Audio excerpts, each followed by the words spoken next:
성도 여러분 안녕하십니까?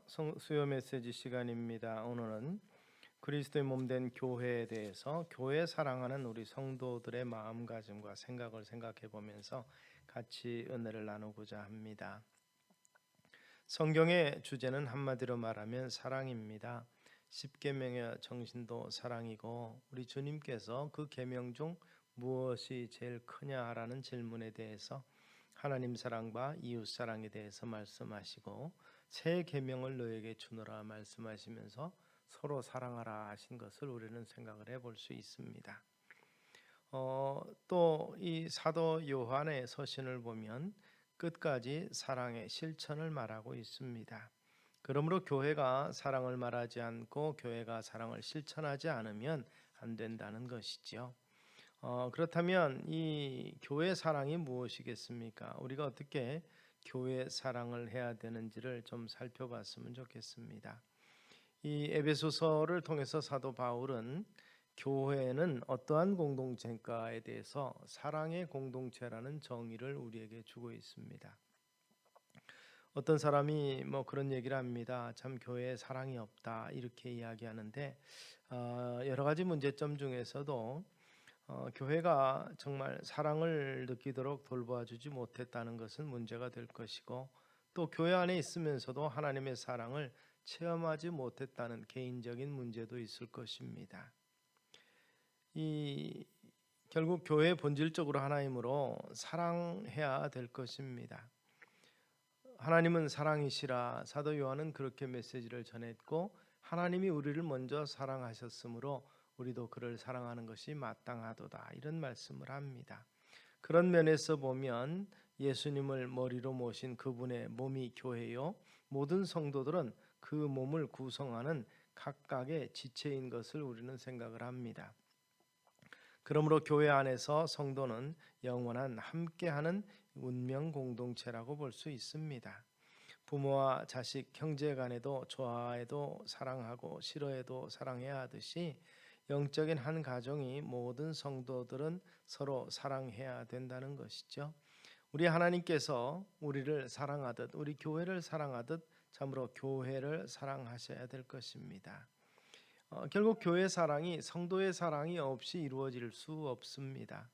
하나님 아버지를 모시는 우리가 서로 형제간에 사랑하지 않는다면 문제가 있기 때문에 그렇고 결국 형제 사랑하지 않으면서 예배와 봉사는 의미가 없습니다. 요한일서에 보면 이렇게 말씀합니다.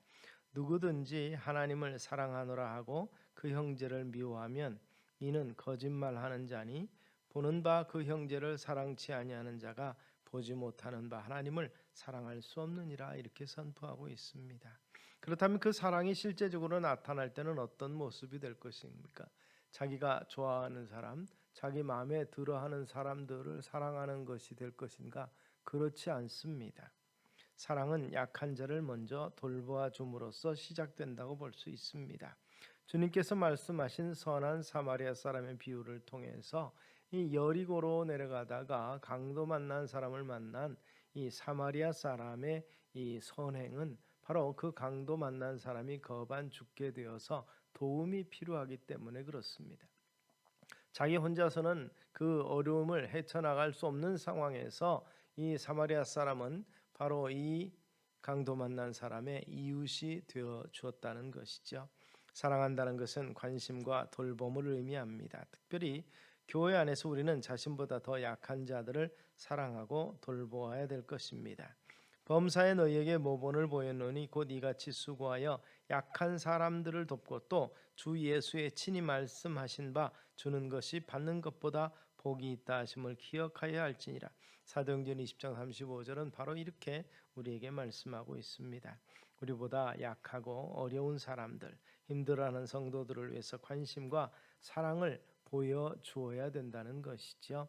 특별히 교회에서 신앙으로 연약한 자들, 참으로 새 가족들을 돌보아야 될 것입니다. 부단히 이들과 공감하고 이들을 믿음으로 이끌기 위해서 노력해야 될 것입니다. 사랑, 즉 약한 자를, 나보다 약한 자를 먼저 돌보아 주는 것이 사랑의 시작이라고 볼 수 있습니다.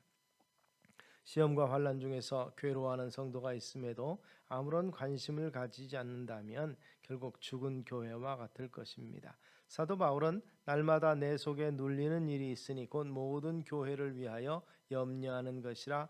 누가 약하면 내가 약하지 아니하며 누가 실족하게 되면 내가 애타하지 아니하더냐. 이 고린도후서 11장을 통해서 바울은 그의 애타는 심정, 동족을 향한 또 교회를 향한 안타까운 마음을 고하였던 것입니다. 또한 교회 안에 화평과 질서가 있어야 될 것입니다. 이 화평과 질서라는 것은 교회 안에 모든 사람들이 동등하다는 것입니다. 그러나 동시에 모든 사람은 각기 직분과 달란트와 은사가 다 다릅니다. 그렇기 때문에 타인에 대해서 시기하거나 또 월권을 행하는 대신에 자신의 직분에 충실해야 될 것입니다. 그렇게 될 때 교회는 화목하게 되고 성경은 이에 대해서 그가 사도로 혹은 선지자로 혹은 복음 전하는 자로 혹은 목사와 교사로 주셨으니 이는 성도를 온전케 하며 봉사일을 하게 하며 그리스도의 몸을 세우려 하심이라. 에베소 4장을 통해서 이같이 말씀하고 있음을 우리가 기억하시기를 바랍니다.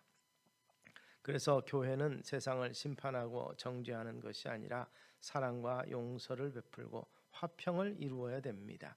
남의 눈 속에 티끌을 보기 전에 자신의 눈 속에 들보를 볼 수 있어야 하는 것이 바로 교회의 모습이고 또 교회의 궁극적인 행위일 것입니다. 그런 면에서 서로가 겸손하게 상대방으로부터 배우고자 하는 자세가 필요할 것입니다. 그리고 또한 이 같은 이 교회 안에 있는 사랑은 교회를 변화시키고 더 나아가서 세상을 변화시킬 것입니다. 웰즈는 그런 얘기를 했습니다. 완전한 교회를 찾지 마라. 찾을 수 없을 뿐더러 찾아낸다 해도 당신이 그 교회의 교인이 될 자격이 없을 것이기 때문이다. 이런 얘기를 했었습니다. 교회는 온전하고 완전치 못합니다. 그렇기 때문에 이 꿈과 목표를 향해서 끊임없이 변화되어야 됩니다. 사도 바울은 에베소 4장 13절을 통해서 우리가 다 하나님의 아들을 믿는 것과 아는 일에 하나가 되어 온전한 사람을 이루어 그리스도의 장성한 분량이 충만한 데까지 이르르니 이렇게 말씀하고 있습니다. 이 말씀을 통해서 새롭게 거듭난 삶과 그리고 그 공동체의 모습을 우리는 볼 수 있습니다.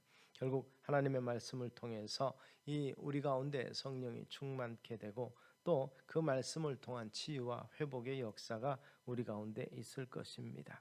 사회를 향해서 하나님을 사랑하고 이웃을 사랑하며 부모를 공경하며 민족과 나라를 사랑하고 자연을 보호하고 인류 봉사애를 실현하는 것, 이것이 지상 교회의 모습일 것입니다. 이럴 때 교회가 변화되고 참으로 우리에게 주어진 소명 감당함으로 세상에 변화를 끼칠 수 있을 것입니다. 성경은 그에게서 온 몸이 각 마디를 통하여 도움을 입음으로 연락하고 상합하여 각 지체의 분량대로 역사하여 그 몸을 자라게 하며 사랑 안에서 스스로 세우느니라 이렇게 말씀하고 있습니다. 이 교회가 참으로 우리의 사랑과 섬김의 대상이 되고 그 교회를 사랑할 때 그 교회 안에 부흥이 있게 되고 그리고 그 교회의 부흥을 통해서 사회와 민족이 국가가 변화될 수 있을 것입니다. 이 같은 살아나는 역사의 시작이 우리 교회를 통해서 교회 사랑을 통해서 이루어지게 되기를 주의 이름으로 축복합니다. 기도하겠습니다. 살아계신 아버지 하나님, 참된 하나님의 사랑을 입은 자로서 하나님을 사랑하고 또한 그 사랑의 펼침을 통해서 이웃사랑이 완성되는 우리의 공동체가 되게 하여 주시고 참으로 교회의 이 사명이 되게 하여 주시옵소서. 그래서 사랑하게 하시고 약한 자를 돌보아 주며 서로 화평하면서 참으로 교회를 변화시키고 삶이 변화되며 나라와 민족을 위해서 깨어있는 교회가 되게 하여 주시옵소서. 예수님 이름으로 기도드리옵나이다. 아멘.